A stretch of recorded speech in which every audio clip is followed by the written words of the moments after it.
Evangelho segundo escreveu São Marcos, capítulo de número 14, verso 32. Quem encontrou, diga amém. Está escrito assim: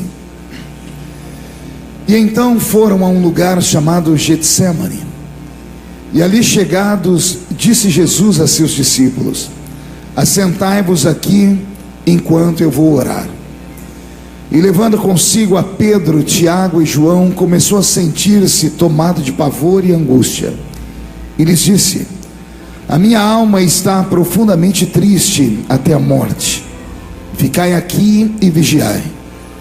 E adiantando-se um pouco, prostrou-se em terra e orava para que, se possível, lhe fosse poupada aquela hora. E dizia: Abba, Pai, tudo te é possível, passa de mim este cálice, contudo não seja o que eu quero, e sim o que tu queres. E voltando, encontrou-os dormindo e disse: Simão, tu dormes? Não pudestes vigiar nem uma hora? Vigiai e orai, para que não entreis em tentação. O espírito na verdade está pronto, mas a carne é fraca. E retirando-se de novo, orou, repetindo as mesmas palavras. E voltando, encontrou-os dormindo outra vez, porque os seus olhos estavam pesados e não sabiam o que lhe responder. E veio pela terceira vez e disse-lhes: ainda dormis e repousais? Basta, chegou a hora. O Filho do Homem está sendo entregue nas mãos dos pecadores. Levantai-vos, vamos, eis que o traidor se aproxima. Amém? Os que podem, tomem o seu assento, aplaudindo a Jesus, porque Ele é bom, porque Ele é maravilhoso. Graças a Deus. Deus está aqui. E o problema, estamos ligados aqui, quando Ele desaparece, eu percebo na hora, né? Queridos, eu tenho hoje uma mensagem que é para mim a mensagem que a igreja jamais deveria esquecer. É a mensagem que a igreja deveria usá-la e pregá-la dioturnamente, incessantemente. É a mensagem que dá vida à história do cristianismo, à existência desta igreja e de todas as igrejas que carregam a marca da cruz sobre si. Há 2000 anos atrás, numa data exatamente como essa, pelo menos é assim que se comemora a cristandade, Jesus padeceu no alto de uma cruz. E aqui está o cerne de todo o cristianismo. Só estamos aqui porque Ele morreu, e só estamos aqui porque Ele ressuscitou. Todas as demais mensagens que ministramos, que pregamos, deveriam vir a reboque dessa, não deveriam ser mais importantes do que essa. Mas com o passar do tempo, a igreja foi se modernizando, e os crentes encontraram alguns subterfúgios para a sua fé. Transformaram Jesus em muitas coisas, menos no Salvador das suas almas. Transformaram Jesus em banqueiro. Muitas igrejas fazem propaganda assim: venha porque as suas contas serão quitadas. Transformaram Jesus em agenciador de matrimônio. Se o seu casamento está com problema, venha à igreja, porque a igreja vai salvar o seu casamento. Transformaram meu Jesus em um médico secular. Traga a sua doença, por pior que seja, e aqui será curada. Quando na verdade não foi nada disso que Ele deixou para nós. Embora haja cura, embora haja solução para problemas, embora Ele possa fazer milagre na vida financeira e na vida matrimonial, essas coisas são adendos. Essas coisas não são o ponto principal. O ponto principal é que se Ele nos der ou não nos der nada nesta noite, nós já somos milionários pelo que Ele já nos deu. Qualquer um que está aqui dentro agora, que deu esse lindo glória a Deus, pode ficar tranquilo, porque o seu nome está escrito no livro da vida. E o seu nome só foi escrito no livro da vida porque há 2000 anos atrás, todo aquele sangue derramado na cruz foi colocado dentro de uma caneta eterna, e foi essa tinta vermelha usada que fez o seu nome estar escrito em um livro. E não tem borracha no inferno capaz de apagar o seu nome, porque a tinta usada, ela ainda tem poder até os dias de hoje. É o sangue de Jesus Cristo, nosso Salvador. Antes de entrar no texto, eu queria aqui apenas comentar com vocês algumas coisas, algumas pérolas, conhecimentos que poucos crentes param para perceber. Poucas pessoas entendem por que é que Jesus está na cruz. Jesus estando na cruz não é apenas um homem pendurado em uma madeira. Existem sinais naquela cruz que evidenciam a maior de todas as vitórias do mundo. O primeiro pecado não foi na terra, como muitos de nós pensamos. O primeiro pecado no universo se deu no céu. Foi quando Lúcifer tentou ser igual a Deus, ou intentou ser igual a Deus, e de lá Deus enviou para baixo. Houve silêncio no céu, diz o livro do Apocalipse. Houve tristeza na eternidade. Houve uma quebra, houve uma ruptura na primária criação divina. E só por causa desta falência no céu é que Deus, para, entre aspas, sair do tédio de ter visto a sua criatura angelical falhar, resolveu trabalhar de novo e criou o universo paralelo. O mundo primário feito por Deus não era um mundo físico, era um mundo imaterial, era um mundo espiritual. E esse mundo espiritual tinha os seus seres angelicais, que também são espirituais, invisíveis. Houve uma ruptura, houve uma tristeza muito grande, porque o mestre do louvor tombou e arrastou com ele a terça parte dos santos anjos. E depois disso, o meu Deus, para recriar, para mostrar que ainda estava feliz, estava alegre, veio a este mundo nosso e trouxe à existência a matéria, e através da matéria criou aquilo que nós chamamos de vida terrena. Então ele cria os animais racionais, e aos animais irracionais ele não dá espírito, porque o espírito é a habilidade de saber o bem e o mal. O espírito seria o intelecto humano, o espírito é a inteligência. Animais não são inteligentes, porque eles não têm espírito, eles são alma vivente. Animais agem por instinto. Quando você vê um papagaio falar, ele não fala por ser inteligente, ele não é capaz de criar uma frase, ele copia o que ouve. Quando você vê o seu cachorrinho brincar, fingir de morto, ele não faz aquilo porque é inteligente, foi a habilidade de um adestrador que o treinou através da comida. Faz isso que você ganha isso. Pela lei da compensação, o animal entendeu que se ele fizer aquilo, ele não passa fome.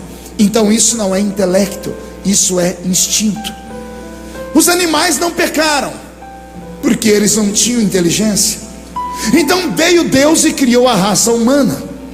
Só que na raça humana, como Deus viu que os animais não pecavam porque não tinham espírito, Deus deu ao homem algumas habilidades. Deus fez o homem não apenas de espírito como os anjos, Deus fez o homem de terra como os animais, e misturou tudo. Anjo é só espírito, animal é alma misturado com terra. Alma e espírito não são a mesma coisa. Eu sei que essa igreja é inteligente e os irmãos sabem disso. A alma é o palco das emoções. Você chora e sorri por causa das suas emoções, porque você tem uma alma. Você mostra raiva, fúria por causa da sua alma. É o seu estado de alma, não é um estado de espírito. Então a alma é o palco das emoções, e o espírito é o intelecto, é o eterno. A palavra espírito vem do grego ruach. Ruach é isso aqui, ó, sopro, ou isso aqui, hálito. Por isso que a Bíblia diz que o homem é um hálito divino. Por isso que Deus soprou nas narinas do homem o espírito. Então o homem é diferente de anjo e é diferente de animal. O homem tem alma e tem espírito. que tudo isso está dentro de um corpo terrestre. Anjo é só espírito, animal é alma dentro da terra, o homem é espírito, alma e terra. Qual a diferença dessas três criaturas? Anjo não pode morar na terra, porque a terra é um reino material e anjo é espírito. Anjo visita a terra e volta para o céu. Animais irracionais não podem ir para o céu, porque eles só têm terra, são só matéria. A matéria fica na matéria, o espírito fica no espírito. Portanto, eu prego nessa noite para a única raça criada por Deus que vive na terra. Eu amo gente inteligente. Vive aqui e qualquer dia desse vai viver lá em cima. Por que isso? Porque nós não somos iguais a nada que Deus tenha criado. Agora, quando Deus criou o homem, houve também o fracasso da humanidade. Parece que a inteligência joga o homem no fundo do poço. Há quem diga que um homem inteligente não se perde no caminho. Falácia. Que diríamos de Salomão, o mais sábio dos homens que viveu na terra? Terminou seus dias se curvando diante dos ídolos das suas 700 mulheres, fora as suas 300 concubinas. Então não é a inteligência que dá a salvação ao homem. É uma mistura de sentimento com racionalidade. É uma mistura de sentir Deus e crer em Deus. Eu sinto Deus e eu creio em Deus. Eu creio com a inteligência, mas eu sinto com a minha alma. Perceberam isso? Olha que coisa bonita. O primeiro pecado então se deu aonde? Não ouvi. E o segundo? Na terra. Olha o que eu vou falar para vocês. Esses dois aqui parecem ser pregadores, vão gostar disso para pregar depois para todo mundo. O primeiro pecado foi no... O segundo? Quem pecou no céu? Quem pecou na terra? O homem. Então olha que coisa, nós temos um empate cósmico. Lá em cima o diabo pecou, só que lá em cima Deus o neutralizou. Ou seja, tendo o diabo pecado lá, Deus o venceu e o expulsou do céu. Deus cria o homem vem e peca. Quando o homem peca na terra, Deus não tem para onde mandar o homem. O diabo olha para o céu e diz: aí o Senhor me venceu, aqui eu lhe venci. O primeiro erro se deu no céu, Deus expulsou o diabo e o diabo não pode entrar mais lá. O segundo erro se deu na terra, se deu por influência do diabo. Ele peca lá e tem influência na terra sobre a raça humana. É a maneira dele dizer: aí o Senhor me expulsou, aqui quem nascer eu derrubo. E de Adão até Jesus todos pecaram e destituídos estavam da glória de Deus. Por isso que Deus determinou a lei. O salário do pecado é a alma que pecar esta. Por isso, porque não havia salvação. Todos os heróis que Deus levantou no Velho Testamento tombaram. Deus esperou que Adão fosse o salvador da humanidade, mas Adão acabou caindo na lábia de Eva, que caiu na lábia do diabo, e assim por diante. Os homens que se levantaram depois de Adão também pecaram. Deus esperava que a descendência de Adão trouxesse de volta o arrependimento, mas vem Caim e mata Abel. Deus espera que Noé seja o homem mais justo de todos. Noé planta uma vinha após o dilúvio e fica bêbado. Deus espera que Abraão, o pai da fé, seja o homem mais santo. Vem Abraão, conta uma mentira para o rei do Egito, quase destrói o Egito inteiro, falando que Sara era a irmã dele, não esposa. E a minha Bíblia diz na boca de Cristo: quem mente é filho de quem? O pai Abraão pecou. Deus levanta um homem segundo o seu coração, Davi. O homem segundo o coração, que mais louva, que mais adora e mais constrói salmos e nos ensina como tocar Deus, acaba mandando matar um homem e dorme com a esposa dela, ou com o esposo, e dorme com a esposa dele. Deus levanta Salomão para ser o exemplo de sabedoria, e o homem mais sábio do mundo morre louco. Deus levanta Sansão para ser juiz e libertar, o libertador morre preso. Todos os homens pecaram. O diabo passou uma temporada nesse mundo dizendo: aí o Senhor me venceu, aqui eu lhe venci. E então Deus, como é mestre em tudo, cria uma maneira para acabar com o desempate.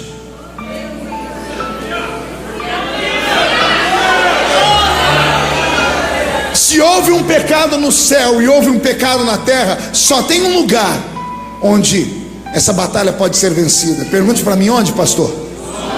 Entre o céu e a terra. Por isso a cruz. A mão de Jesus não toca o céu, os pés não tocam a terra. Ele está suspenso entre o céu e a terra. O primeiro erro no céu, o segundo erro na terra. Está empatado. Aí Jesus fica pendurado entre o céu e a terra. E quando na cruz ele grita: consumado está. Acabou. Nós estamos vivendo somente o prorrogamento do segundo tempo, que já vai acabar a qualquer momento. Mas não tem mais como o inimigo nos acompanhar. Sabe aquele jogo que está tendo prorrogamento, onde o time já está com 7-1 e tem aquele prorrogamento? Pode ter a prorrogação que foi em 45 segundos, não dá para fazer 7 gols. Então o time joga, mas joga já com um sorriso. Estão cansados, mas está com um sorriso. Está desanimando aqui por causa do tempo, está faltando energia, mas sabe que a vitória é dele. Isso somos nós. A vitória é nossa pelo sangue de Jesus Cristo. Satanás, nesses últimos dias, parece muito com uma pessoa que está se afogando no mar. Alguém já viu alguém se afogando? Uma pessoa que está se afogando no mar, se você tentar salvar ela, ela morre e leva você junto. Um dia eu estava lá em Camboriú, na beira da praia, e eu vi quando um desses salva-vidas, alguém gritou, uma pessoa estava se afogando, e ao invés de ele ir correndo, ele foi tranquilo, saiu nadando e ficou perto da pessoa, a pessoa se batendo e gritando, estendendo a mão, e o salva-vidas não tocou nela. Ele esperou ela desfalecer. Quando a pessoa desfaleceu, ele foi lá, agarrou ela com um braço, nadou até a praia, fez respiração boca a boca e trouxe a pessoa de volta. E aí todo mundo perguntou: por que o senhor demorou para salvar? Ele disse: se eu tentasse antes, morreríamos eu e ela. A pessoa que está morrendo afogada, a pessoa que está se afogando, ela dá suas últimas energias, suas últimas braçadas de desespero. O diabo está desse jeito. A fúria dele contra a igreja, contra a família, contra os nossos filhos, a fúria dele contra os louvores, contra os pastores. Nunca se caiu tantos pastores como nesses últimos dias. Estamos vivendo uma onda de suicídio de obreiros. Nunca antes a igreja foi tão atacada nas mídias sociais. Nunca antes a igreja foi tão atacada em jornais. E alguém está dizendo assim: por que tudo isso? É o abraço do afogado. Ele está sabendo que está terminando o tempo dele. Ele está dando as últimas braçadas. Só que para ele não há mais salvação. Chegará um dia em que ele mesmo, Satanás, será obrigado a dobrar o joelho diante de Cristo. Porque a Bíblia diz: todo se dobrará e toda língua confessará que Jesus Cristo é o Senhor.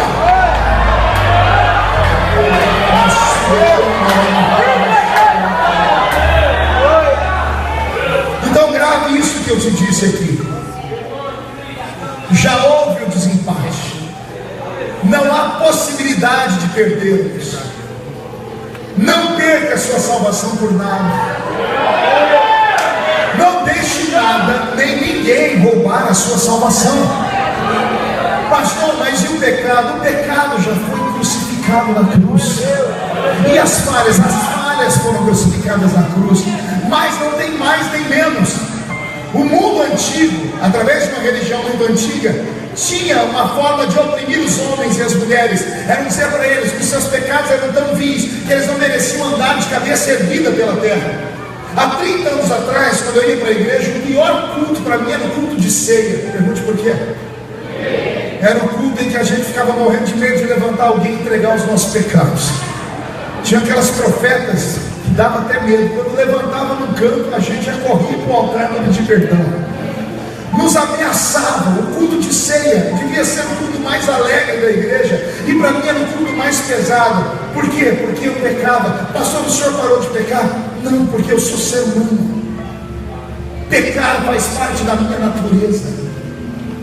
Não sei como é que nós ainda nos escandalizamos quando vemos alguém que estava na igreja firme e de repente tombou, e a igreja faz até o sinal da cruz, a gente deixa de cumprimentar a pessoa, a gente manda a pessoa embora da igreja, a gente tem a pachorra de no culto excluir a pessoa.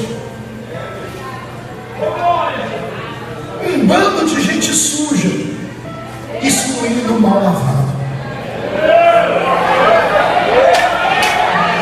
Sim ou não?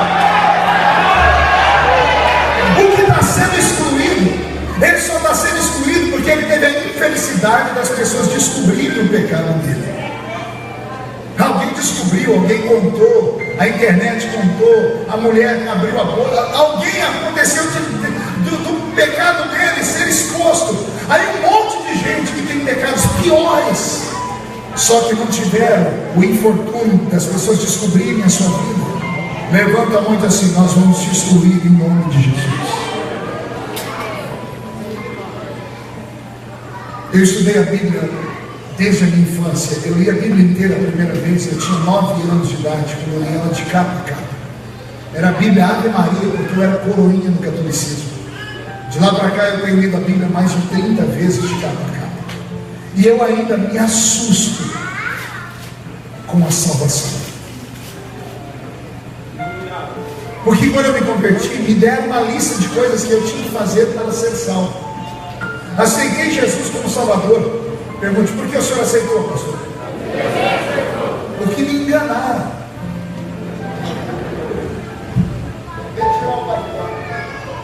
Pergunte: me enganaram como, pastor? Pergunte. Eu estava no mundo levando a minha vida de ignorância. Tinha vindo do catolicismo. Eu bebia, fumava, me drogava, porque ninguém me repreendia. Embora houvesse dentro de mim uma lei moral, que eu sabia o que era errado e o que era certo, eu continuava no erro. E para me ganhar para Jesus, mentiram para mim. E a mentira foi essa: Jesus te ama. E eu disse: mas eu sou sujo. Ele disse assim: ele te ama mesmo sujo. Mas eu peco. Ele te ama mesmo pecando. Mas eu bebo, fumo, drogo. Ele te ama desse jeito. Ele quer você na igreja. Mas a igreja não quer gente pura, não. Ele mandou: venha como está. Mentiram para mim. Pergunte por quê? Porque eu vim, acreditei. O pregador pregou uma mensagem tão linda naquela noite que eu comecei a chorar. Quando chamaram para frente, eu fui o primeiro a dobrar o joelho. Quando terminou o culto, eu falei: estou salvo, porque o pastor falou: você está salvo, está limpo e liberto. Antes de sair do culto, reuniu ao meu redor uns 5 jovens para pegar meu nome, meu endereço, e disseram assim: olha, a partir de agora você não pode mais. Eu falei: o quê? Não pode colocar short, não pode jogar bola, não pode assistir televisão, não pode deixar a barba crescer, não pode, é uma série de coisas. Eu disse: mas e se eu fizer qualquer coisa errada? E se eu botar short? A moça que estava me evangelizando abriu as mãos e disse assim: agora é com você e Deus, que você conhece a verdade. E verdade que eu conhecia. Aí com o passar dos anos eu comecei a ficar oprimido na igreja. Pergunte por quê? Porque na hora da ceia o pastor dizia: Deus vai te pegar. Ai de você, miserável adúltero, Deus vai revelar. Aí o mesmo pastor, no meio da rua, dizia: Deus ama a prostituta, Deus ama o menino que tem uma orientação sexual diferente da nossa, Deus ama o assassino atrás das grades. Que Deus é esse que ama o podre, que quer matar seus filhos? Vamos lá, me ajude a entender isso. De repente eu esteja errado. Vamos pensar. Que Deus é esse que tem paciência com qualquer pessoa no mundo suja? E quando essa pessoa entra aqui dentro, na verdade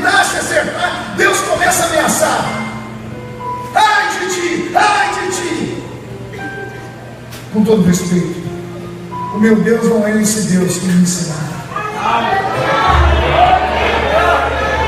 Um Deus que mata o miserável, que quer condenar os seus filhos. Esse não é o meu Deus. Meu Deus não manda recado de morte.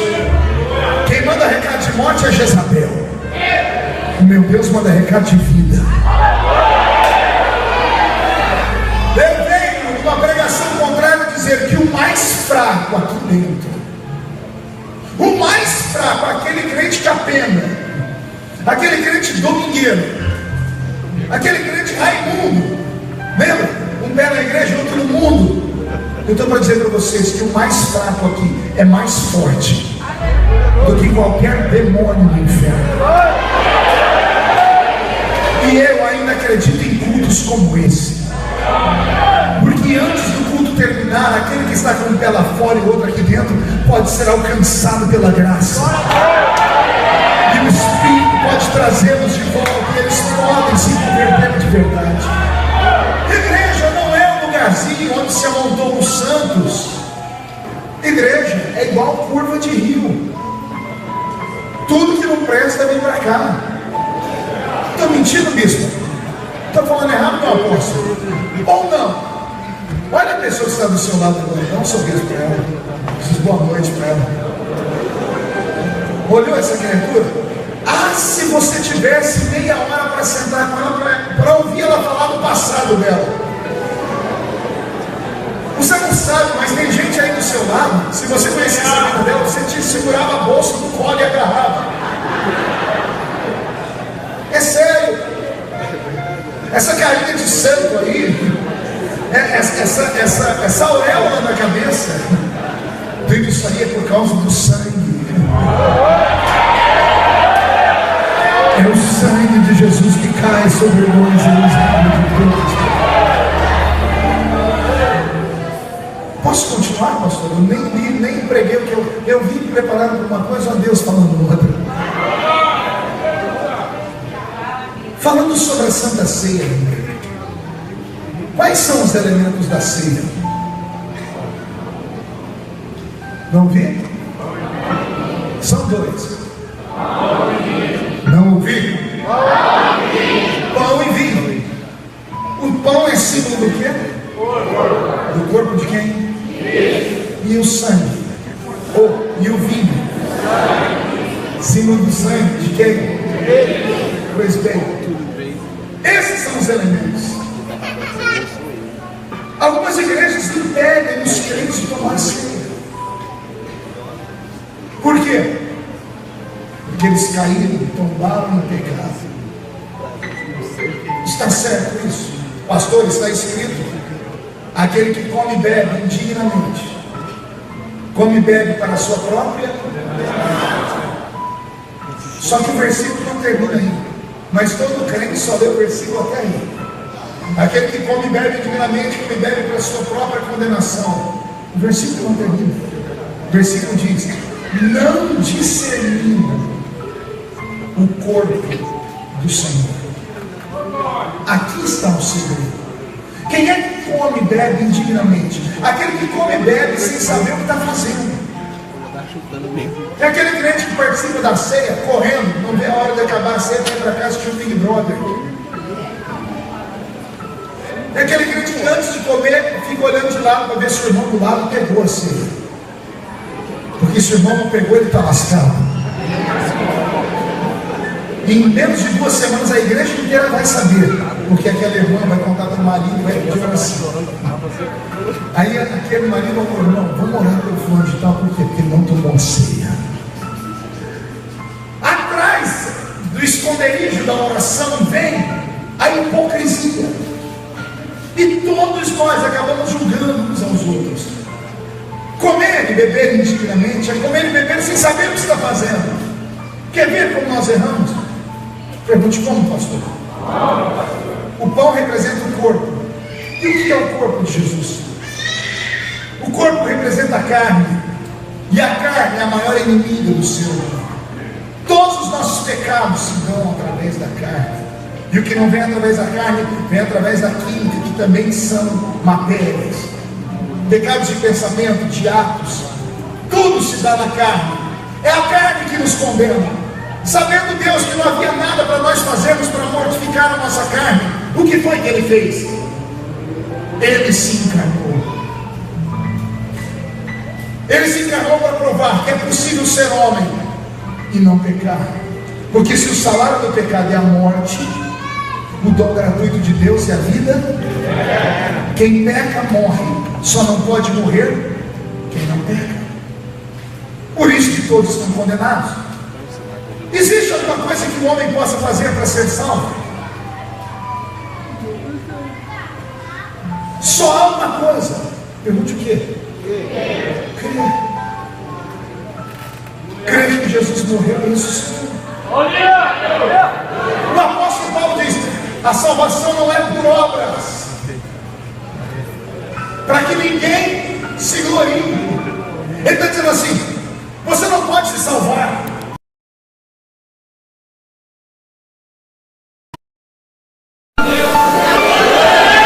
Essa venceu na cruz. Então, quando você come a carne, o sofrimento que ele passou para que você pudesse ser salvo. Agora vem a parte mais bonita. Pergunte qual? O sangue. Para que serve o sangue? Para que serve o sangue de Jesus? Não ouvir? Purificar, cobrir. O que? Os pecados. Então quer dizer que o sangue foi derramado para perdão dos pecados, é isso? Mas no dia da ceia os pecadores não podem tomar o sangue.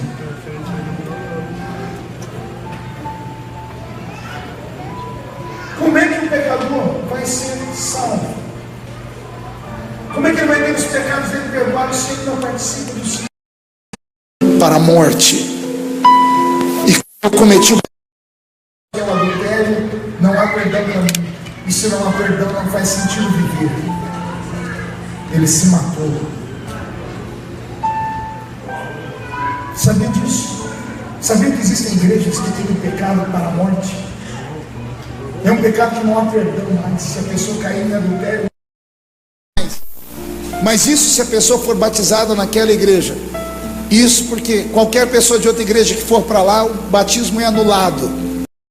O presente da salvação não poderia te deixar me olhando com essa cara feia, parecendo que foi batizado num pote de vinagre. O crente que é salvo não pode passar o culto inteiro me olhando com essa cara, com esse olho seco, parecendo um olho de sapo que morreu no dia de enchente. Quem tem o nome escrito no livro da vida não pode ficar em silêncio, porque a salvação é um presente de Deus. Escuta-me, não existe homem na terra a Bíblia debaixo do braço como se fosse desodorante, mas não conhece o que está escrito aqui. A Bíblia não é só um livro, a Bíblia é um testamento.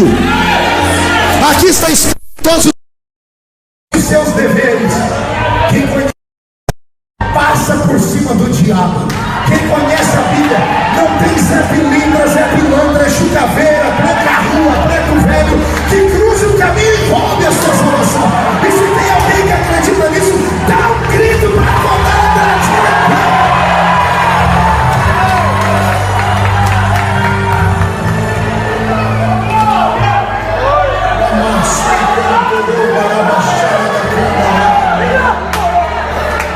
É sexta-feira.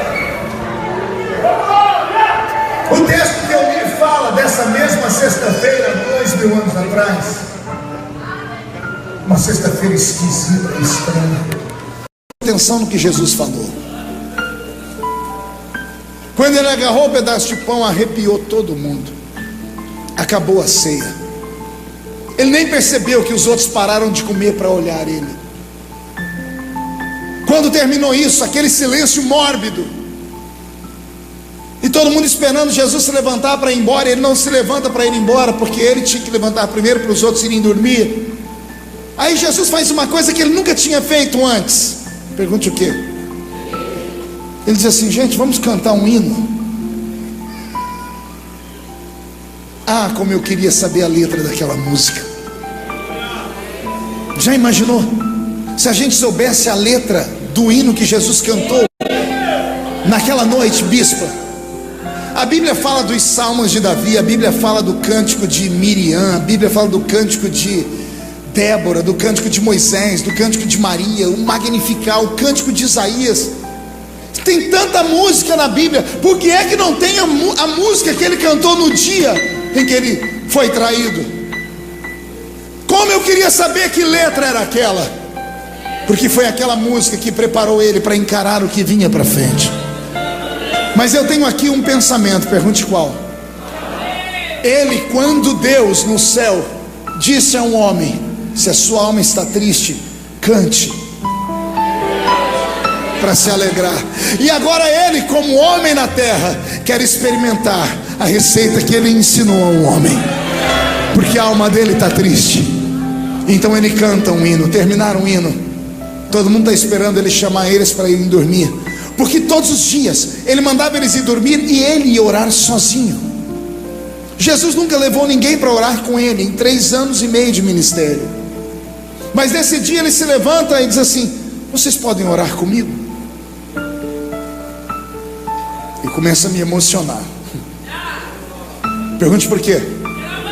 Porque um dia ele estava tão feliz, com tanta alegria, com tanto poder, que os discípulos chegaram nele e falaram: os discípulos de João sabem orar, por que nós não sabemos? E Jesus foi para cima deles dizendo assim: vocês não precisam orar, porque eu estou convosco. Eu sou a oração encarnada, eu sou a resposta das orações. Vocês não precisam saber orar, porque eu estou aqui.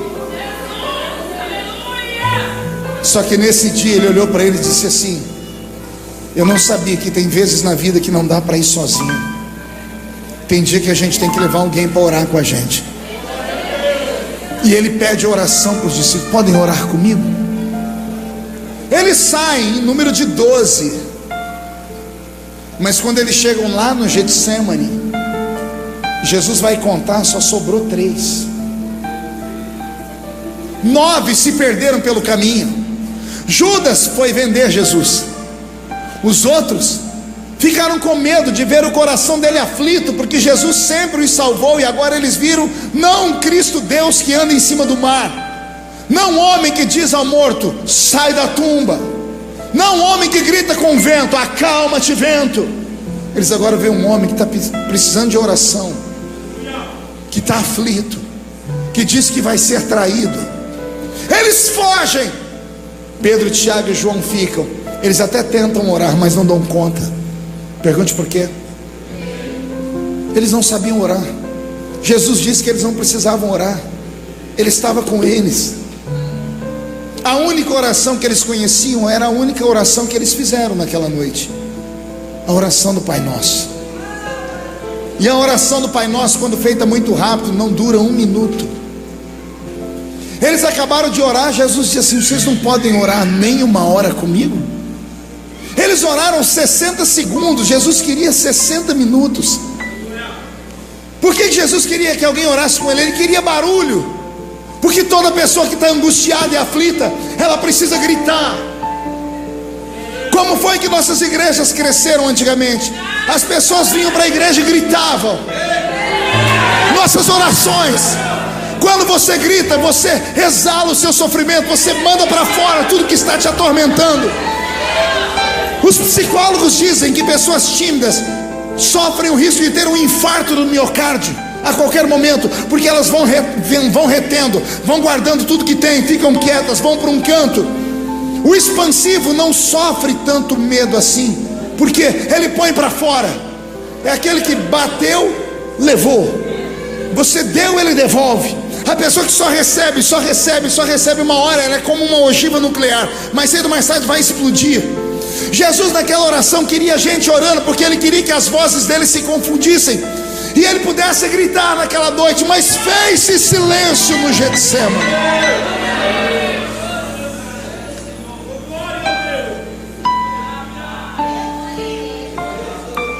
Quando ele viu que não dava para eles orar com ele, Jesus aprendeu uma coisa que nós seres humanos vivemos sempre. Pergunte o quê? Tem dia que a angústia é grande, que a gente pede para um amigo orar, mas nem a oração do amigo funciona. Tem vales que a gente tem que ir sozinho. E ele entra no Getsemane sozinho.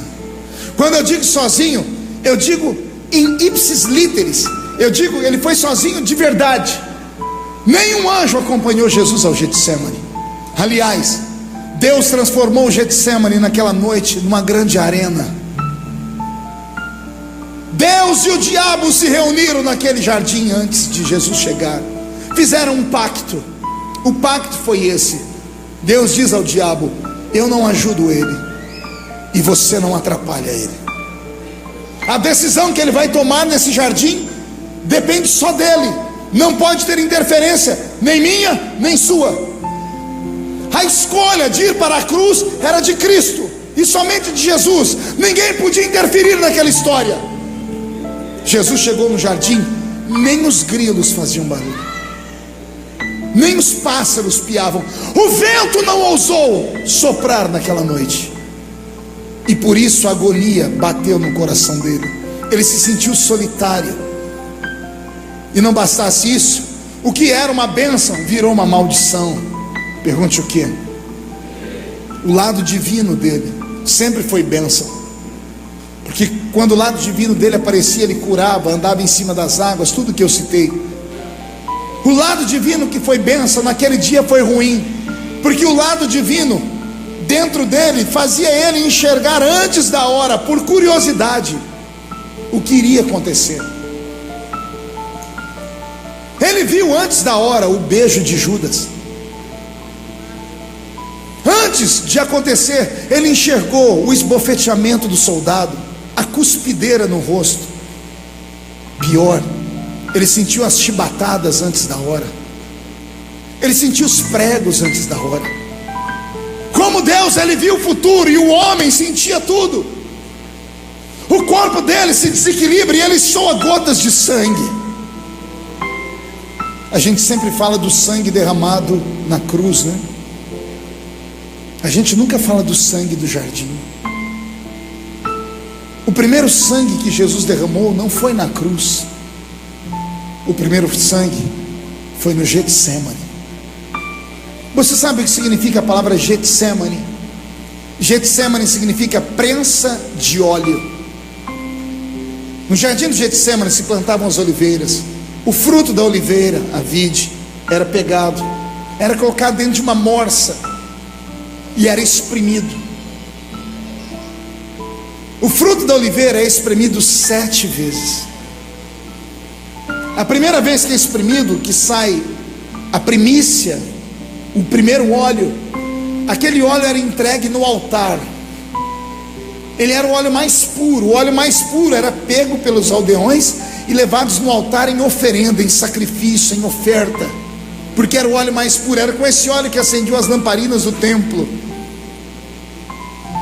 A segunda vez que prensavam, o óleo que saía era para curar. O azeite era usado para cura.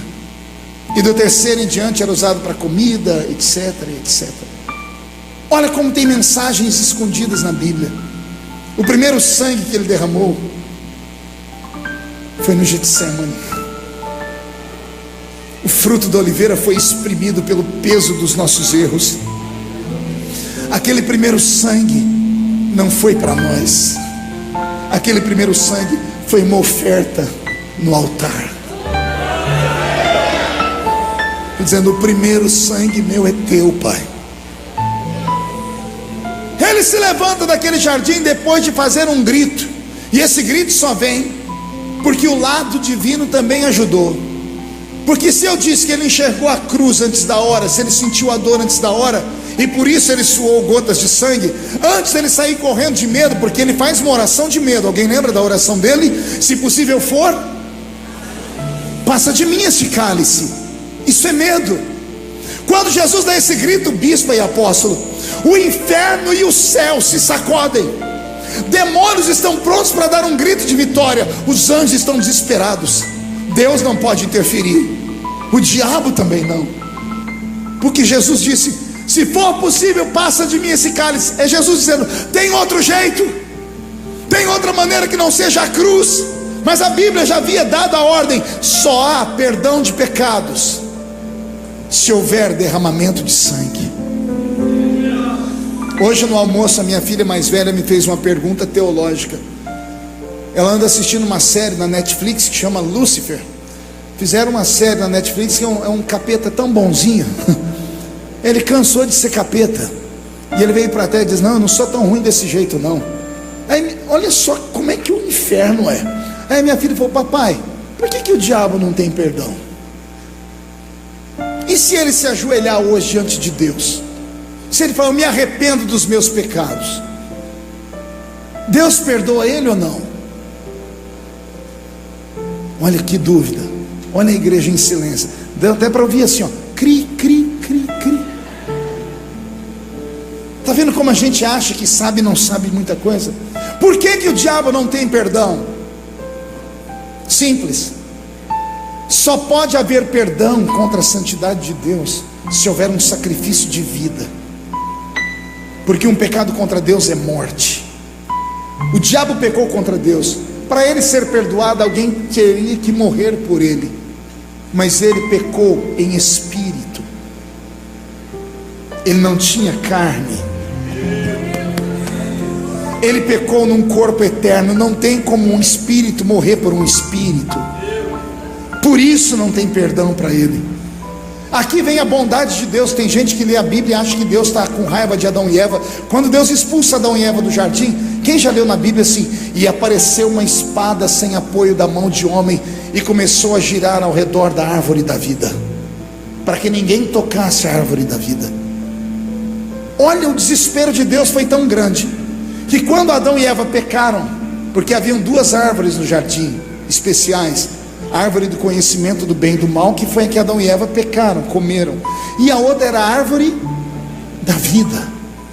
Quem comesse da árvore da vida nunca mais morreria. Se Adão e Eva comessem daquele fruto, não teria como alguém morrer por eles na cruz do Calvário. Eles estariam condenados. A bondade de Deus é tão grande que quando o homem peca, a primeira coisa que Deus faz é colocar uma espada no jardim para proteger a árvore da vida, para ninguém tocar na árvore. Porque se o homem tem o conhecimento do bem e do mal e ele come da árvore, acabou, ele não teria como alguém morrer por ele, não haveria perdão de pecados. Só há perdão se houver derramamento de sangue. Olha que coisa linda estamos aprendendo nessa noite aqui. Os melhores banquetes Deus traz assim, nos mistérios. Eu não sei você, mas eu estou sentindo o céu bem pertinho aqui. É uma mistura de culto, de congresso, de avivamento, com estudo bíblico e unção e glória. Eu quero ver o resultado. Lembra que eu disse que o que fez Jesus suar gotas de sangue foi porque ele se desesperou vendo a cruz antes da hora? Só que antes dele sair correndo do jardim, o lado divino dele, instigado, fez ele olhar além da cruz. Imagine a cruz aqui, ele olhando a cruz, o desespero, a dor, o prego, tudo. Se ele ficasse olhando só para a cruz, ele sairia correndo. Então eu acredito que Jesus olhou para a cruz, mas ele fez assim, olha, a cruz está aqui. Ele resolveu olhar de lado. Ele olhou além da cruz. Pergunte a mim o que ele veio, o que ele viu? Você. Ele viu esse culto aqui em Andradina. Ele viu a senhora, o senhor aqui nesse culto com seus filhos.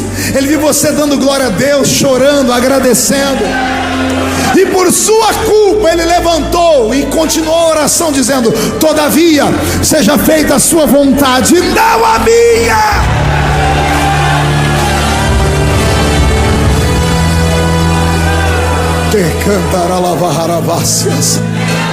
Deixa eu te dar esta palavra. Aprenda com Jesus. Pare de olhar para a sua cruz.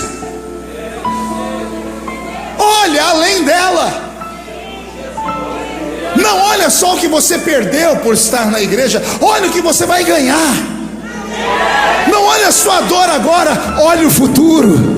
O crente não precisa de bola de cristal, ele tem a Bíblia. Aqui está escrito que se a trombeta do arrebatamento tocar, e daqui dessa noite só dois subirem, um sou eu, quem é o outro? Deixa eu ver. Então reage e se alegra. Aleluia.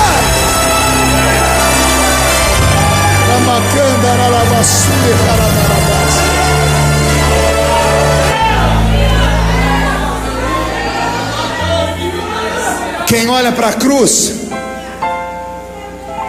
quem olha para a traição, entra no jardim pedindo oração para todo mundo.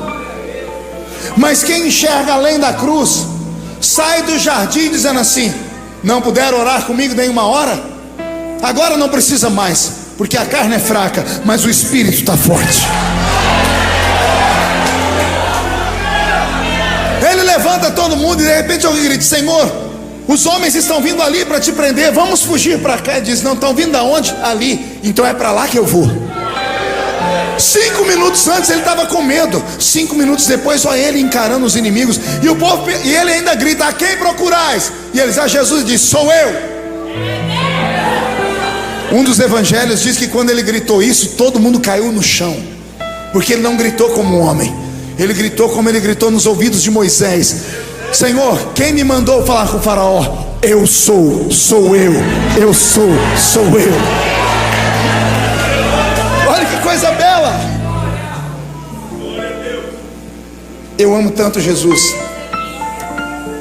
que naquela quinta-feira ele deu um ensinamento que poucos crentes já perceberam. Quem lembra que quando foram prender Jesus, Pedro arrancou uma espada e deu na cabeça de um soldado e arrancou a orelha dele? Quem lembra dessa história? Tem gente que diz que Pedro arrancou aquela espada da mão de um dos soldados. Conversa para boi dormir, gente. Pedro é pescador, Pedro não é soldado. Como é que você desarma um soldado romano? Não é nada disso.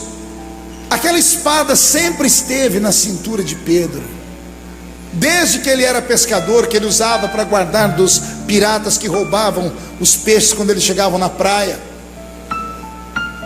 Por que você acha que Jesus sempre disse para Pedro: um dia você vai se converter? Olha que coisa. Pedro andou ao lado de Jesus 3 anos e meio com a espada na cintura. E por que Jesus nunca falou para ele: Pedro, guarda essa espada, tira a espada? Vamos aqui pensar um pouquinho. Quando eu me converti, falaram: tira a televisão de casa. E eu, como crente obediente, tirei. Só que toda quarta-feira eu ia na casa da minha mãe para jantar. Eu jantava na sala. Eu não saía da sala para nada. Eu ficava assistindo televisão e pegava o prato de comida assim, pegava o copo assim. A minha tia chegava: oi tia, benção. E a televisão aqui: oi, tudo bem, como é que você está? O casamento, tá bem, dá licença, estou assistindo aqui. 1 ano depois minha mãe me falou: por que você não compra uma televisão? Minha mãe não era cristã, não era crente. Por que você não compra uma televisão para você? Eu falei: porque é pecado, mãe. Ela disse: é pecado na sua casa. Eu vou lá na sua igreja falar para o seu pastor que você vem aqui toda quarta-feira assistir televisão. Pergunte: qual a semelhança entre o senhor e Pedro?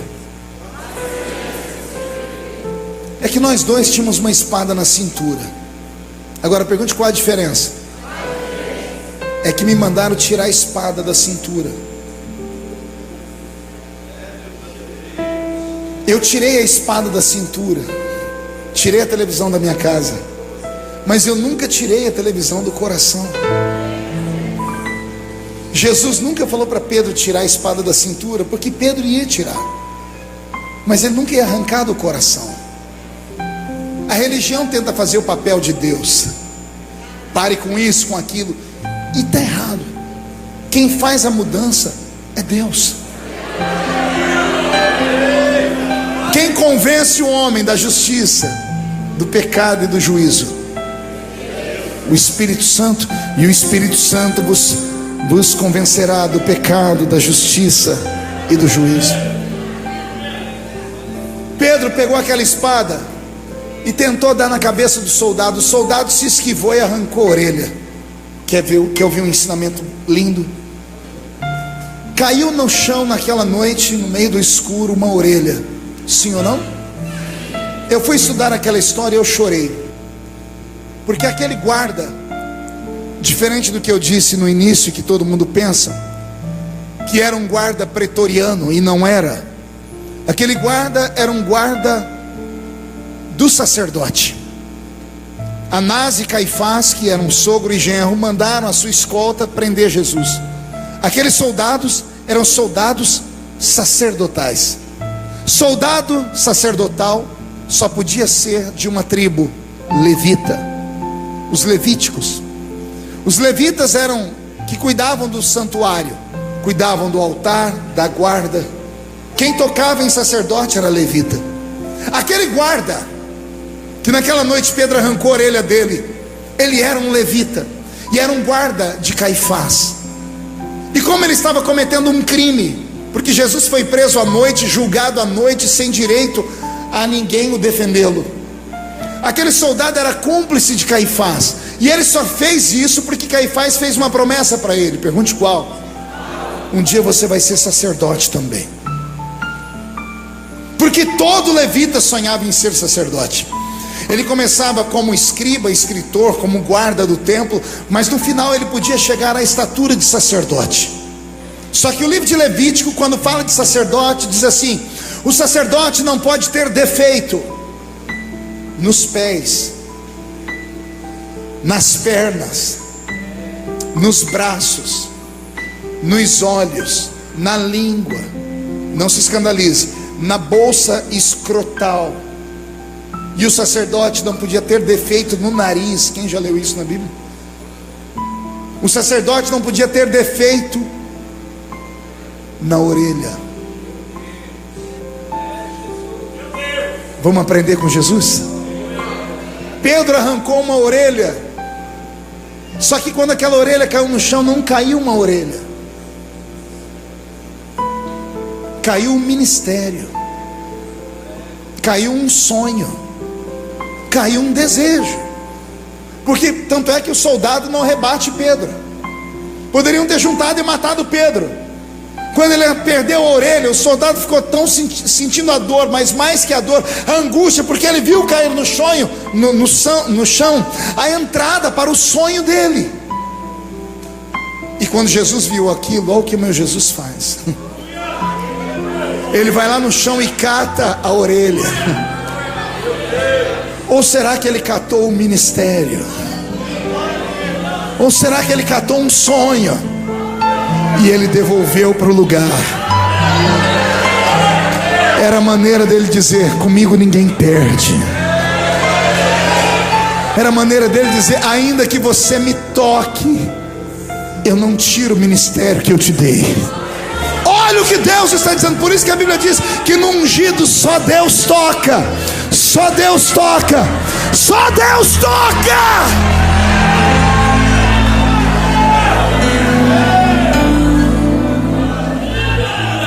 Está recebendo? Arrancaram a sua orelha, sacerdote. Arrancaram a sua chamada, o seu sonho caiu por terra. Não desespere, Jesus vai colocar no lugar de novo. Naquela noite ele foi transformado em uma bola de basquete. Jogaram ele de mão em mão, Anás, Caifás, Herodes.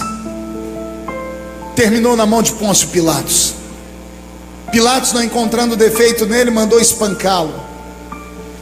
Ele toma uma quarentena de açoites, menos uma, 39 chibatadas. Só que o chicote que usaram nele chamava-se azorrague. Ele tinha 12 tiras de couro, e em cada ponta de cada tira de couro, uma limalha de ferro ou um pedaço de osso de carneiro quebrado. Criaram esse chicote para espancar judeus. Os romanos sempre criaram fórmulas de maltratar pessoas. Os métodos de tortura foram criados pelos romanos. A cruz é uma invenção romana. Como judeu não se curvava diante de ninguém, porque judeu só se curva diante de Jeová. Desde que eles voltaram do cativeiro de Babilônia, porque lá foram curados da idolatria, eles nunca mais adoraram outro Deus a não ser Jeová. Então quando os romanos queriam que eles se ajoelhassem, eles não se ajoelhavam. Então eles tomavam no princípio chicotadas, 39 chicotadas de chicote comum, só uma faixa de couro. Tomavam e todo mundo se curvava, e o judeu aguentava, não se curvava. Então os romanos criaram um chicote pesado, 7 tiras. Cada vez que tomava uma chibatada, valia por 7. O osso e o ferro entravam na carne, arrancavam um pedaço quando o soldado tirava. 39 chibatadas. Esse era o número, porque ninguém suportava mais de 40. O soldado que batia, ficavam 2 do lado dele, iam contando, 1, 2, 38. Na 39ª, os soldados se atracavam com o soldado que estava espancando a pessoa e arrancava de perto, porque a pessoa poderia morrer. Jesus tomou naquele dia mais de 400 cortes no corpo. Aquele filme do Mel Gibson é real. Quando o corpo dele parece que está todo definhando, quando aparecem as costelas. Ele perdeu naquela noite quase 3 litros de sangue. E ele desmaiou. O chicote era criado para ver o homem flagelado se curvar. Era a tara de todo soldado romano ver um judeu perder as forças no joelho e se curvar. Isso mostrava que eles tinham força para derrubá-lo. Isso vinha na 10ª chibatada, porque 10 chibatadas valiam por 120. A 11ª chibatada era a mais esperada pelos soldados, porque eles ficavam endemoniados. Porque a 11ª não pegava nas costas, porque ele estava em pé. Quando o corpo dele caía, o soldado não mirava onde dava.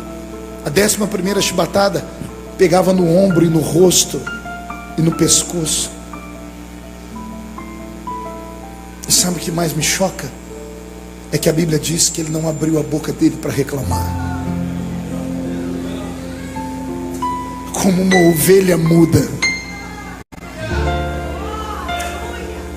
Qualquer um amaldiçoaria, qualquer um xingaria, tendo o poder que ele tem, qualquer um usaria o poder contra eles. Mas ele ficou em silêncio naquele dia, para que nós pudéssemos fazer bastante barulho hoje à noite aqui. Ele desmaia. Para não morrer sem sangue, enrolam ele num pano e jogam ele em uma cela. Pôncio Pilatos não dorme aquela noite, não consegue jantar. A esposa vai visitá-lo, Cláudia a Prócora, e ela diz: meu marido, que você tem que estar perturbado. Ele diz: hoje eu interroguei um homem, não encontrei nele defeito nenhum. Mandei bater nele para que a ira dos judeus se aplacasse. Eu estou atormentado. E a mulher diz a ele: eu não me envolvo em assuntos de política. Eu não sei quem é esse homem, mas essa noite eu fui visitado pelos anjos, e uma voz do céu me disse: esse homem é justo. Pilatos passa a madrugada lendo os livros, procurando ali uma fórmula. E ele descobre na lei dos judeus que todo dia de Páscoa eles liberavam perdão para uma vítima. Pegavam 2, os principais prisioneiros do reino. Um era perdoado e o outro era crucificado. Então ele diz: eu encontrei a fórmula de libertar esse nazareno. Dizem que as multidões o seguem, 5.000 homens, fora mulheres e crianças. Se todo mundo estiver aqui amanhã, eles vão gritar para que ele seja salvo. Um informante da casa de Pilatos vai até Anás e Caifás e conta o que está acontecendo. Eles pegam as moedas que Judas havia devolvido a eles para ir se matar no campo de Aceldama. Ele pega aquelas moedas e manda distribuir entre o povo. Ele contrata manifestantes para ficarem de frente ao seu palácio, porque ele sabia o que ia acontecer. E quando Pilatos coloca Jesus e Barrabás, e ele manda o povo escolher, o povo grita: solte Barrabás. Pilatos lava as mãos. Ele diz: a culpa não é minha. Os judeus gritam: caia sobre nós e os nossos filhos o sangue desse justo. Aí quando aparece um Hitler na história e mata 6 milhões de judeus, ninguém entende. Eles disseram com a boca deles: caia sobre nós o sangue desse justo. O que acontece daqui para frente não dá nem vontade de falar, porque é tortura demais. Coisas que crentes nunca pensaram. Lembra que eu disse que ele tinha mais de 400 cortes no corpo?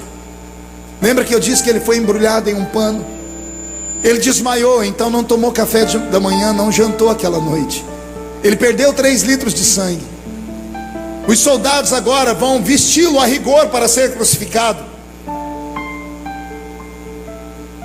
É sexta-feira. Eles deitam o corpo dele no chão e puxam aquele pano que estava enrolado no corpo de Cristo de uma vez. Você já tirou um esparadrapo de uma ferida? Imagine tirar 400 de uma vez. Puxaram de uma vez, e todos os cortes que foram abertos na noite anterior, estavam estancados por causa do pano, se abriram de novo. Ele sentiu dores que nenhum de nós imaginaria sentir. Eles colocam nas costas dele a haste principal da cruz, que era onde os braços iam ser pregados, que se chamava patíbulo. Nenhum homem suportaria o peso de uma cruz no meio do caminho, porque a cruz chegava a pesar mais de 200 quilos. Então colocavam só a haste aqui, para que o homem carregasse como um burro, como um animal, uma canga. As histórias que mostram ele arrastando a cruz não é de toda a verdade. Ele toma no meio do caminho. Ele chega no alto do Gólgota, prega um patíbulo na haste vertical. Então temos uma cruz. Pregam as suas mãos e os seus pés, amarram os braços para que ao suspendê-lo no céu, o seu corpo não penda para frente, ele caia. Quando bateram a cruz dentro do cume do Gólgota, o peso dele veio à frente. Os seus omoplatas comprimiram o seu pulmão e ele fica sem respirar. Eu li um livro que o escritor dizia que se Jesus ficasse 15 minutos naquela posição, ele teria morrido. E eu chorei, porque eu perguntei por que ele aguentou 3 horas de tortura, se em 15 minutos ele podia estar livre. E a resposta foi violenta. Deus não recebia sacrifício de carne sufocada. O sacrifício tinha que ser de sangue. E quando você sufoca uma carne, o sangue coagula. Então ele não podia morrer de asfixia, não naquela hora. Seu sangue tinha que ser vertido. Então ele arrumava força nas mãos para pegar naqueles pregos, para trazer o corpo dele atrás. E cada vez que ele fazia isso, e fazia isso de 5 em 5 minutos, todos os tendões do seu corpo tremiam. O tétano já começava a corroer o seu corpo. Ele sente câimbras, ele começa a ter delírios. Por isso, ao olhar para o céu, ele não vê nuvens, ele vê o céu aberto. E quando ele vai sorrir, ele vê o céu fechar. E ele faz uma oração num idioma extinto, para que ninguém se escandalizasse. Ele diz assim: Eloi, Eloi, lama sabachthani. Ele está dizendo: Deus meu, por que me desamparaste?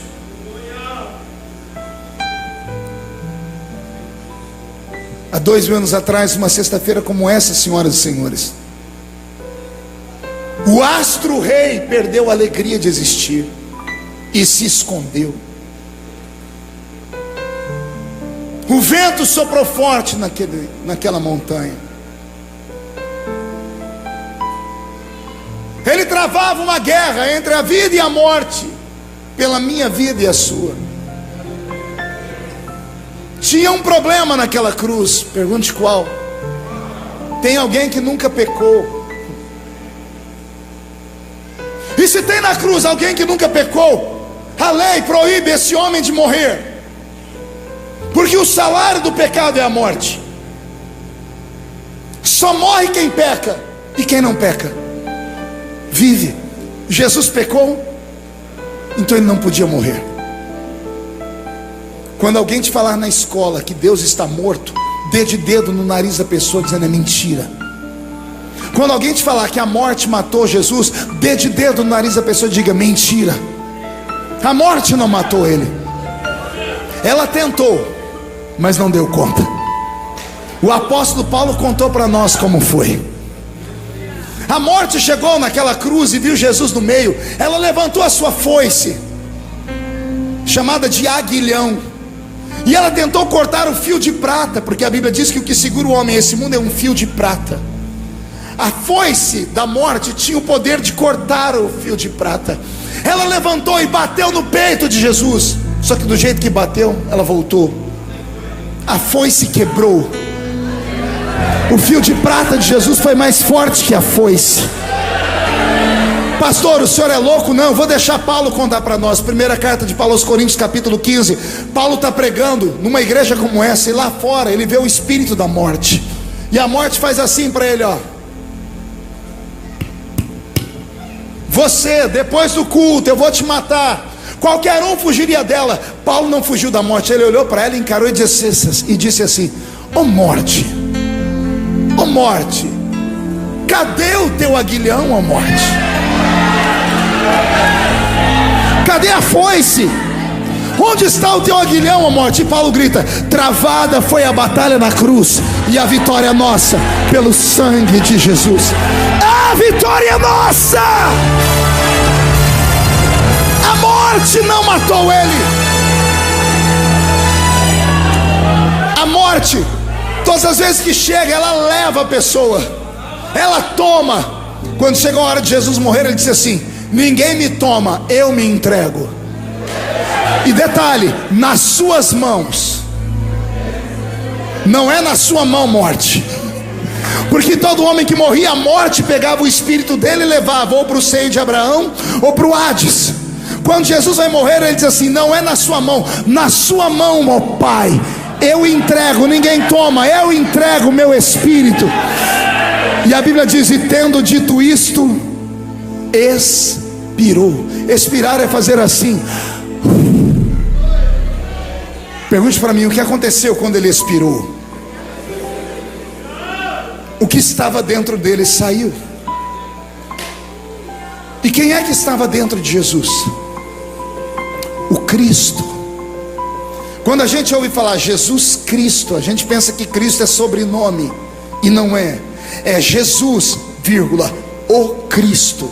A palavra Cristo aparece com C maiúsculo porque é o ungido na eternidade. A gente não fala que Jesus era homem e era Deus? De que jeito? O homem chama Jesus, o Deus chama Cristo. O homem é a carcaça, o Deus é o que está dentro dele. Demônios não enxergam como homens, sabiam disso? Lembram de Gadara? Jesus atravessou o mar, entrou no cemitério. Tem um endemoniado lá, tem 6.000 demônios dentro do homem, porque o nome dele é legião. Uma legião romana de soldados iam de 600 soldados a 6.000 soldados. Por isso que ele diz: somos muitos. A Bíblia diz que aqueles demônios estavam no homem, se alvoroçaram, e ele partiu para cima de Jesus, para bater em Jesus. Pergunte por quê? Porque de longe os demônios enxergaram a carcaça, enxergaram Jesus, e Jesus eles não conheciam. Mas quando chegaram perto, eles se ajoelharam. E Mateus diz que eles falaram assim: que temos nós contigo, ó Cristo? Viestes nos atormentar antes do tempo? Eles olharam para dentro de Jesus e viram um rei. Quer ver o que eles viram? Eles viram o que João viu em Apocalipse. Eles viram quem estava dentro de Jesus. Tinha cabelos brancos, olhos como chama de fogo, pés reluzentes como latão que saíra da fornalha, cinturão de ouro traçado no peito. Esse é o que está dentro dele. O que morreu na cruz não foi Deus. Deus não pode morrer porque Ele é Deus. Deus cria a morte. Deus é antes da eternidade, e quando a eternidade terminar, Ele continua sendo Deus.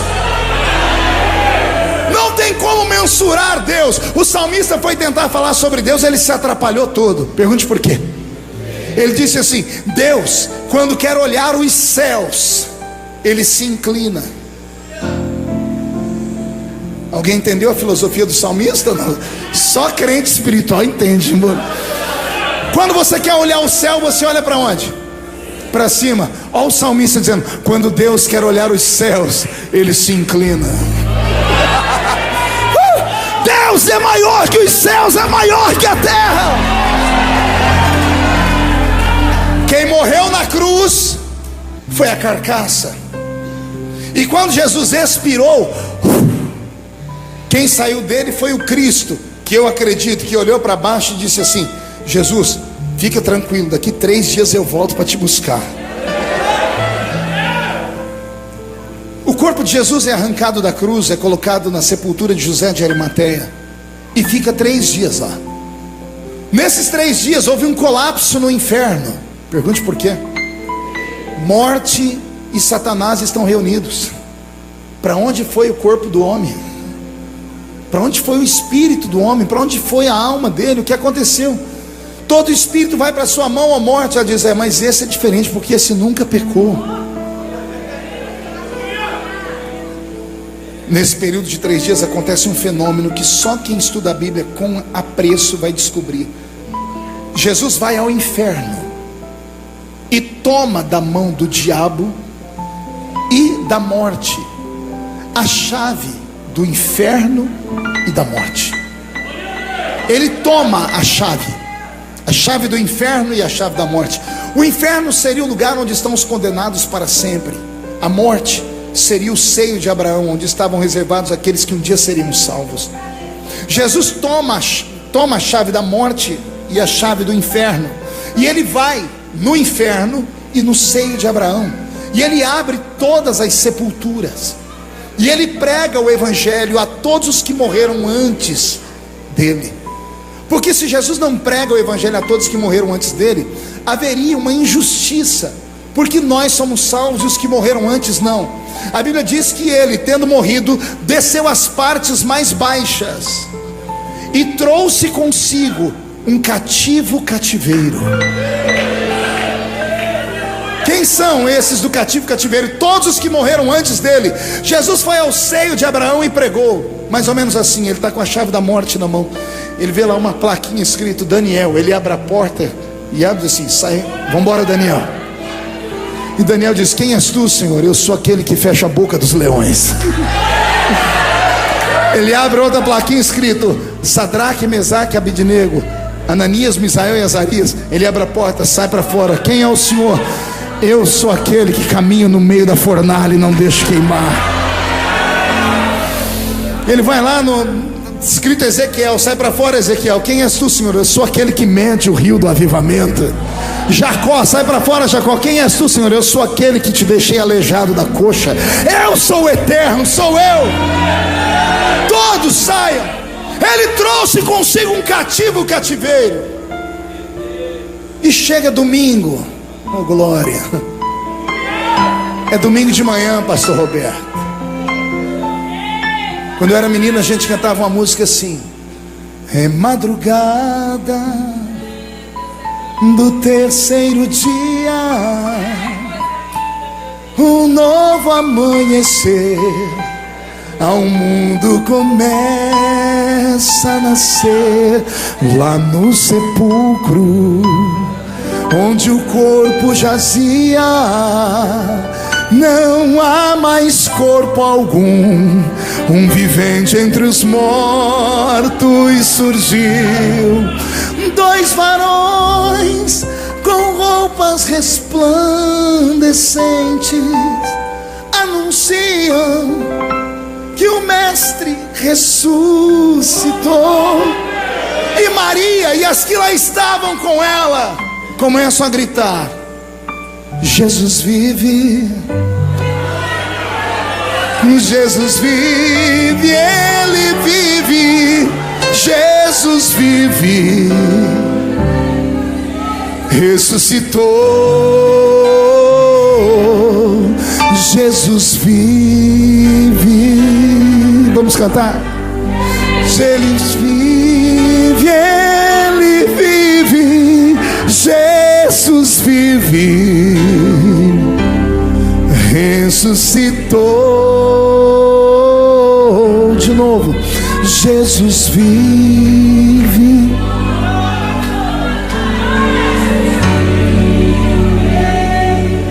Cadê a voz? Jesus vive, ressuscitou, Jesus vive, Ele vive, Ele vive, ressuscitou.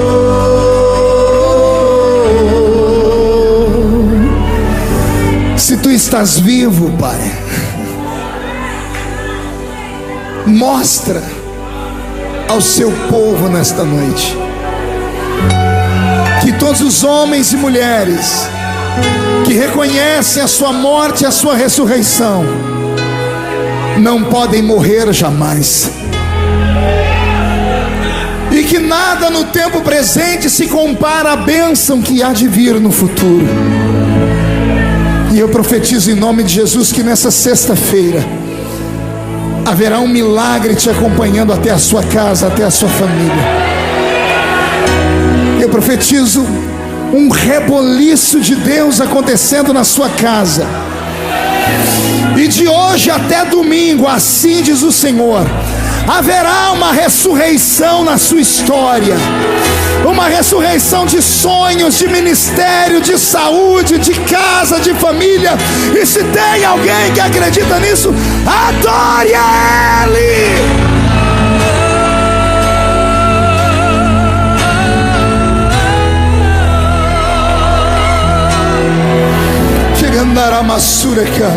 Sempre que eu leio a história de Cristo, eu fico a pensar com grande emoção. Pega na mão de quem está do seu lado. No privilégio que muitos tiveram de ver o seu rosto, sentir suas mãos. Oh, como eu queria a mesma alegria de vê-lo bem perto, bem juntinho a mim.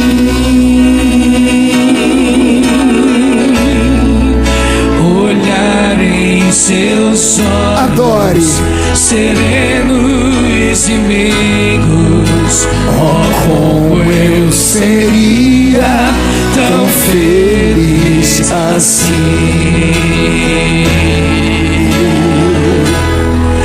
Queria saber como era o seu rosto, embora eu sinta que era muito lindo, inspirava fé e também confiança, e dava a todos um gozo infinito. Ao ver as gravuras dos quadros pintados daquilo que dizem ser o meu Senhor. Olha que lindo. Meu ser não aceita o que está na tela, é falsa a inspiração do pintor.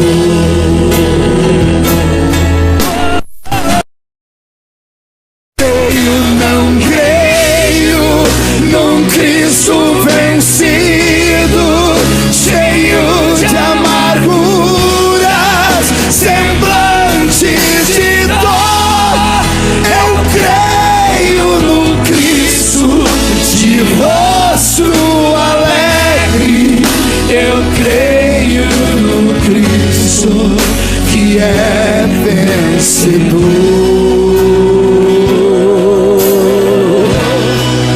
E um dia aleluia, eu verei face a face, pois assim eu creio.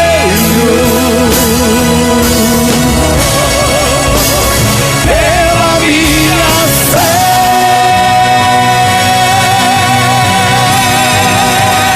oh aleluia, verei o seu rosto.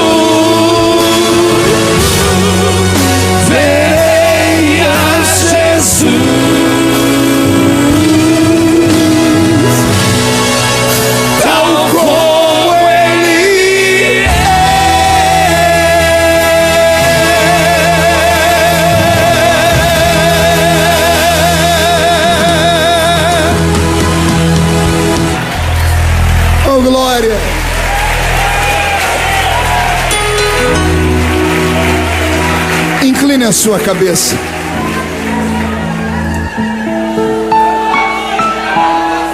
Será que existe entre nós nesta noite um homem ou uma mulher, um jovem ou uma jovem, que por algum dos problemas pelo qual todo ser humano passa, acabaram perdendo a alegria da salvação? Será que existe alguém entre nós essa noite que há muito tempo não entra em uma igreja? Alguém que se afastou dos caminhos do Senhor, ousou vir aqui hoje porque foi convidado, porque foi atraído pela propaganda, veio aqui hoje dizendo assim: será que Deus ainda me ama? Enquanto me ouviu pregar, se emocionou, sentiu Deus. Todo final de semana você passa das baladas perto da igrejinha antiga e você sente saudades. Você tem vontade de voltar, mas não tem força. Foi excluído, excomungado. A mágoa que você carrega da igreja é tão grande que te impediu de ir em algum culto. Mas hoje você ouviu o Espírito Santo. Você veio à igreja. Você não veio porque alguém te convidou. Você veio porque Ele colocou um anzol no seu queixo. E Ele me mandou te dizer uma palavra, rapaz. Você ainda vai ser pastor.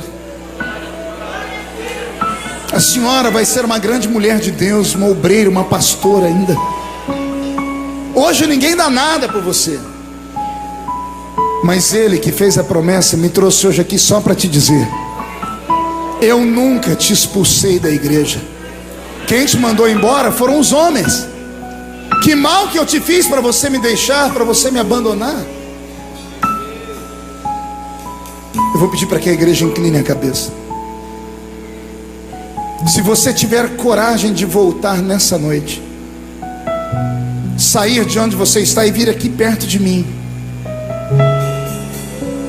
eu quero tocar a sua vida, e eu vou orar para Deus te devolver tudo que foi roubado da sua história.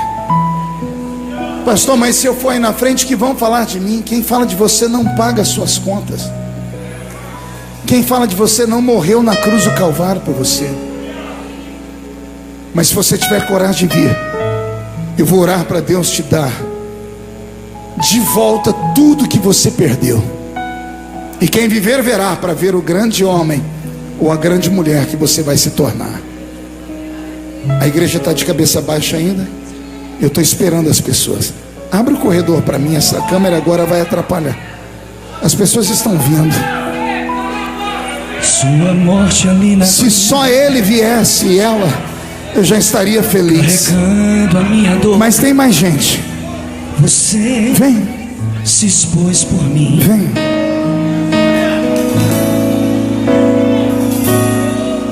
Se entregou em meu lugar e me deu uma nova chance. Eu vou Recomeçar. Vem, vem, vem, Vou deixar vem. Onde está você? Vem. tudo que Você que está aí fora vendo pelo telão, vem. Entra aqui dentro da igreja, deixa eu orar pela sua vida. pra trás. Olho pra você, Corro pra você, seu amor me chama. Olha que lindo. Vou deixar na cruz tudo que passou, tudo que ficou pra trás. Olho pra você,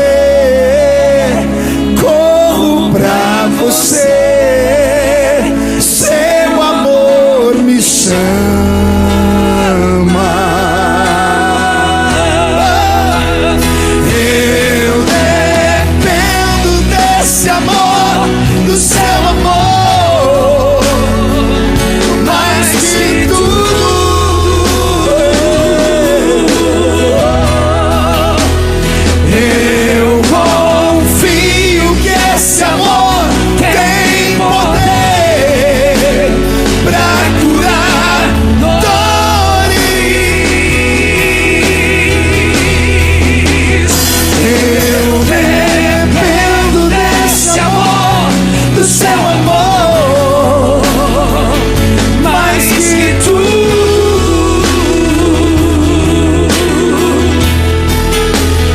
Eu confio que esse amor tem poder pra curar dores. Senhor, há muito tempo eu não participava de um culto assim, meu Pai. Tanta revelação na sua palavra. Não bastasse estarmos cheios do Espírito Santo. Olhe quantas vidas estão aqui na frente chorando. E o Senhor me diz que tem algumas que não vieram à frente, mas o coração já se curvou a Ti. Estão recebendo de volta, Pai, tudo que foi roubado. O Seu sangue está caindo sobre eles e está limpando, perdoando todos os pecados. Quando este culto terminar, eles estarão mais alvos do que a neve. E não só eles, mas todos os que estão dentro do santuário e estão lá fora assistindo pelo telão. Todos os que vieram para Te adorar nesta sexta-feira da paixão. Faltar-me-ia vocábulos, faltar-me-ia palavras, Eterno, para Te agradecer por tudo que o Senhor fez por nós. Nada que nós façamos nesse mundo é o suficiente para Te agradecer pela Sua morte na cruz. O mundo, Jesus, parece que não Te ama mais. O século 21 é um século negro, Senhor. As universidades estão tomadas por ateus. Nossos filhos não aprendem mais nada sobre Ti. As igrejas estão se esvaziando. As pessoas não vêm mais às escolas dominical, aos cultos de ensino. A Bíblia já não é mais um adereço bem-vindo. Parece que estamos sucumbindo, meu Deus. Mas hoje eu estou feliz porque eu estou pregando para remanescentes. Eu encontrei aqui em Andradina homens e mulheres que Te amam, Te adoram. Eles gritaram, eles louvaram, e eles merecem voltar para casa com um milagre nas mãos. Por isso, libera a cura, Jesus. Cure os enfermos nessa noite. Resolve os problemas. Libera uma unção de milagres. E quando eles dormirem esta noite, sejam visitados por sonhos proféticos. E amanhã, quando acordarem, vão ver o dia mais bonito. Vão olhar no espelho e mal vão se reconhecer, porque verão algo novo acontecendo.